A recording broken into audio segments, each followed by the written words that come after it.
am driving through the woods here. Actually, technically, I'm driving through the national forest.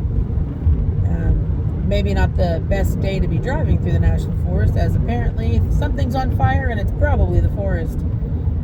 However, I do believe, based on my watch duty app, that it is a prescribed burn and I am theoretically in little to no danger.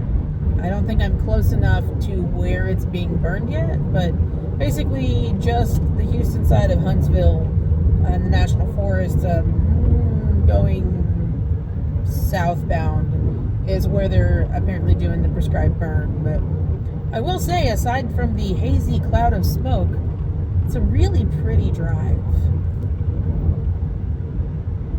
Also, if you hate my sunglasses, I don't care.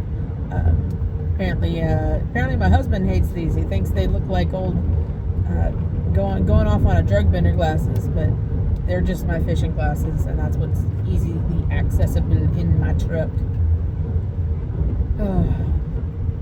But yeah,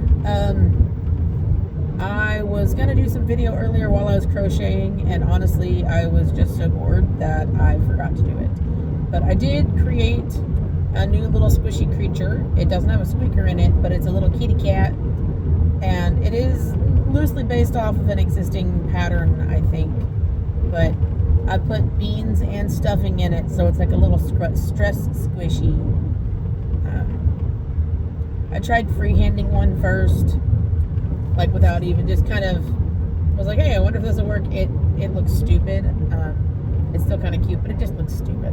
So the second ones, I actually looked up a pattern and watched how some things were done, and then after that, I was able to go, okay, I can work out how I want this to go.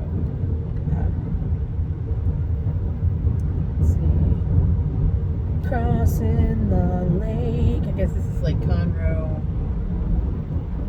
Got people in fishing boats. Yeah, if it wouldn't be dangerous for me to pick up my phone and show you I'm driving over the lake, but that would be stupid, so I'm not going to do that. As it is, I'm not even looking at the camera because I'm actually driving. Oh yeah, and here's the burn. Okay, looks like I'm going to drive like right through this shit. Huh. Well, yeah. I would reposition the phone a little bit so you could see all this smoke, but Toothless is kind of in the way. Because I could get my phone a little higher where you could see over the dashboard. I generally try not to drive in areas where there's fucking fires. But, yeah, driving right through the burn. In fact, this is not even normally the direction I drive for heading out to fair, but because of where I was located and traffic and everything, this is the direction it decided to take me.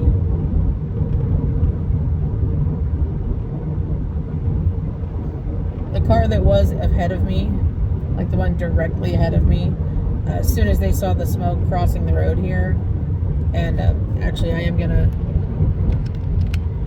do this because this is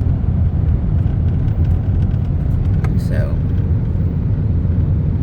Now again, this is a prescribed burn, so it's not, in theory, this isn't necessarily dangerous. You can see that there is plenty of green on the street, on the side of the road. This is something they already did a fire break for. See, we even have someone here, there we go, that's monitoring everything. I can only assume what my phone is pointing at right now because I'm actually not paying attention to it, but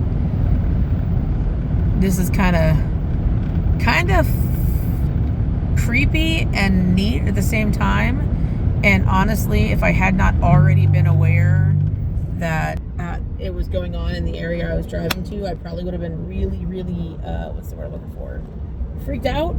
But the truth is, like I said, while I was driving this way, I saw the big giant cloud in the sky, and was like, that's a weird looking cloud. I'm like, that looks like smoke. Then I saw smoke billowing, and I was like, oh, cool, I'm not going that way anyway. I was wrong. That was the way I was going.